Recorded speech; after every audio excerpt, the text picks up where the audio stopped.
dương ở miền là rau muối hiện nhẹ phải đài bây giờ châu tới không xa tầm nửa để dương tàu hộp là tập hợp sáng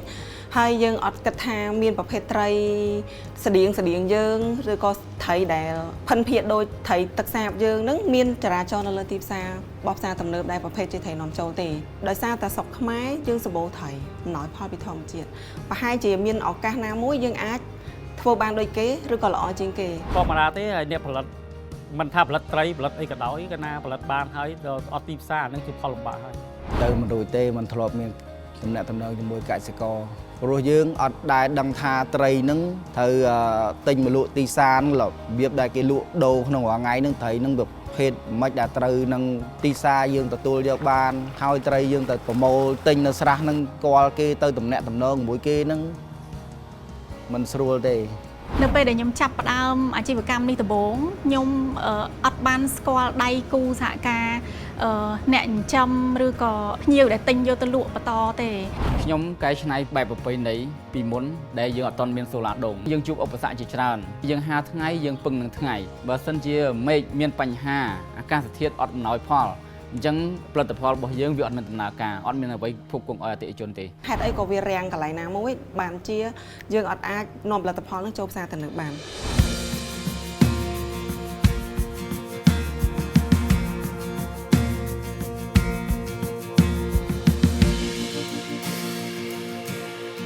Hi, have you been to supermarket and find a nice fish products that might be produced from the CAS project? CAS is a project supported by Department of Agriculture of US government with the main partner of American Soybean Associations and World Visions. CAS supports aquaculture industry to increase productions as well as the business side of it. World Visions focusing on market systems development. What does it mean? It means like World Vision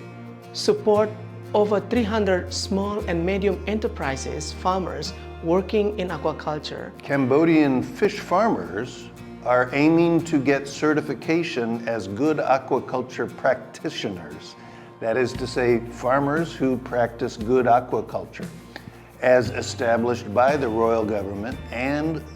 the ASEAN group in Southeast Asia. So when they do this, they will become more efficient and produce better quality fish under GAQP. Well, those fish will find their way to the market with post-harvest handlers who have also been certified under the Cambodian Quality Seal, CQS. And so consumers in Cambodia will be able to find guaranteed and certified food-safe fish grown in Cambodia. ពីមុនហ្នឹងដោយចិញ្ចឹមដោយបច្ចេកទេសខ្លួនឯងយើងចេះតែរត់នឹកអីចឹងណាដល់ពេលដែលយើងជួបគម្រោងខាហើយគម្រោងខាបាននាំបច្ចេកវិទ្យាថ្មីទំនើបមកឥឡូវហ្នឹងចាប់ដើមបច្ចេកទេសថ្មីក្នុង reservoir បានដល់ឃើញហើយប្រព័ន្ធទឹកវិលប្រើភ្លើងរហូតខ្ញុំទៅចាប់ប្រមូលផលហ្នឹងគឺយើងចុះទៅមើលការងារចិញ្ចឹមរបស់គាត់ម្ដងពីរដងអីចឹងតាមដានគ្នាចឹងទៅតែត្រីហ្នឹងចិញ្ចឹមគាត់ឲ្យស៊ីចំណីដិតដល់ត្រឹមត្រូវអីទឹកស្អាតអីចឹងអត់មានក្លិនអត់មានអីចឹងឈ្មោះណៃទទួលយើងទៅបន្តហ្នឹងគាត់យកទៅលក់ស្រួលលក់ដែរអ្នកកែច្នៃហ្នឹងក៏មុននឹងទិញរបស់យើងហ្នឹងក៏គាត់មើលត្រីរបស់យើងដែលល្អដែរគាត់ទទួលយកបានយកទៅកែច្នៃដែលត្រូវស្តង់ដាររបស់គាត់ដើម្បីអតិថិជនគេទទួលស្គាល់សម្រាប់ market linkage ដែលខាងគម្រោងខាសរៀបចំហ្នឹងគឺពិតជាសំខាន់ខ្លាំងមែនទែនខ្ញុំទទួលបានការបណ្ដុះបណ្ដាលពីសុវត្ថិភាពចំណីអាហារអញ្ចឹងពួកគាត់ក៏ទទួលបានការបណ្ដុះបណ្ដាលដែលធ្វើឲ្យផលិតផលរបស់គាត់បានល្អដូចគ្នា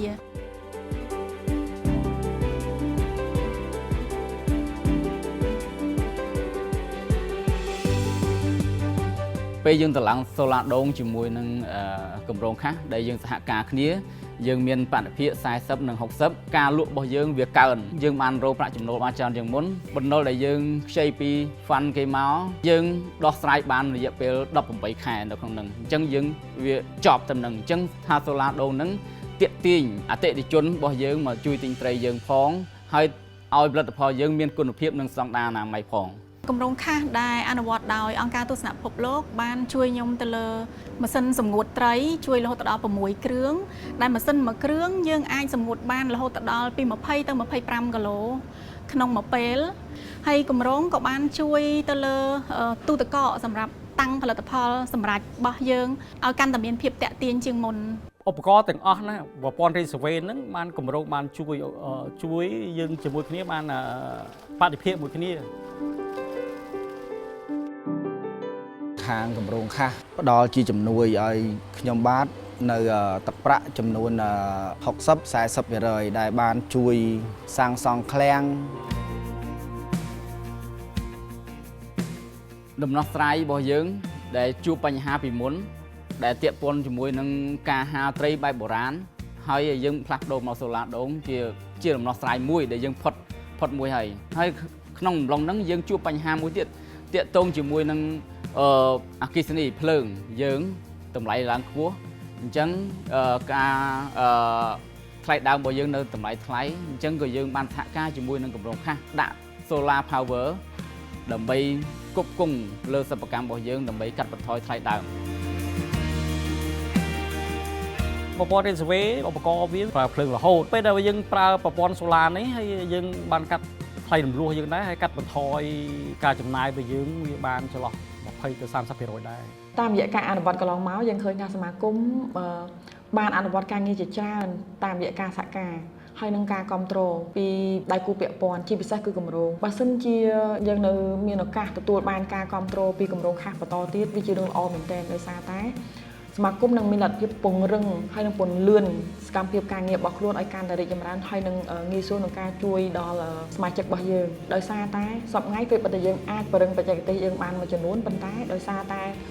ក្នុងវិស័យកែច្នៃក្នុងវិស័យវិទ្យាកម្មយើងត្រូវការបច្ចេកទេសជាបន្តបន្ទាប់យើងត្រូវការការគ្រប់គ្រងជាបន្តបន្ទាប់មិនថាតែរឿងបច្ចេកទេសទីផ្សារឬក៏ការស្រាវជ្រាវផ្សេងៗទេដូច្នេះការគ្រប់គ្រងពីគម្រោងផ្សេងៗគឺមានសារៈសំខាន់ណាស់សម្រាប់សមាគមវារីវប្បករនៅកម្ពុជាជាពិសេសគឺគម្រោងខាសដែលជាអ្នកដូចដើមនឹងតែម្ដង សម្រាប់ពេលវេលាទៅខាងមុខយើងនៅបន្តពង្រឹងគុណភាពដែលត្រូវការរក្សានៅការអនុវត្តតាមស្តង់ដារអញ្ចឹងកសិករដែលចិញ្ចឹមត្រីអ្នកដែលរកស៊ីនៅលើមុខរបរផលិតផលត្រីនេះគឺត្រូវតែគោរពតាមស្តង់ដារជាក់លាក់មួយដែលមាន GAQP ឬក៏ CQS ដើម្បីជំរុញផលិតផលរបស់យើងទទួលបានការគាំទ្រពីអ្នកញ៉ាំនៅក្នុងស្រុកក៏ដូចជាយើងអាចនឹងឈានទៅការនាំចេញបាទទៅក្រៅប្រទេសដើម្បីប្រកួតប្រជែងទីផ្សារអន្តរជាតិព្រោះបើតាមយើងសិក្សាមើលគុណភាពនិងរសជាតិត្រីរបស់យើងគឺល្អប្រសើរដែលយើងបានយកទៅក្រៅប្រទេសឲ្យមានធ្វើការតេស្តញ៉ាំពីរសជាតិគឺ compare ទៅត្រីរបស់កម្ពុជាយើងគឺមានរសជាតិឆ្ងាញ់ជាងត្រីប្រទេសផ្សេងអញ្ចឹងក៏ជាចំណុចមួយដែលយើងត្រូវជំរុញគុណភាពសុវត្ថិភាពជំរុញស្តង់ដារពិតប្រាកដដើម្បីនឹងឲ្យមានការគ្រប់គ្រងក្នុងស្រុកនិងការនាំចេញ យើងមាន dream ធំមួយនៅក្នុងឆ្នាំ 2025 យើងនឹងមានត្រីកែច្នៃនាំចេញទៅកាន់ប៉ៃអឺរ៉ុបហើយការនាំចេញហ្នឹងវាមិនមែនជាសមិទ្ធផលតែស្នាដៃម៉ែតែឯងទេវាគឺជាសមិទ្ធផលរួមមួយនៃខ្សែចង្វាក់ផលិតកម្មដែលក្នុងហ្នឹងយើងមានអ្នកចិញ្ចឹមអ្នកប្រមូលអ្នកកែច្នៃហើយនៅផ្នែកទីផ្សារហើយយើងក៏នៅតែត្រូវការគម្រោងខាសដែលអនុវត្តដោយអង្គការ World Vision និង ASA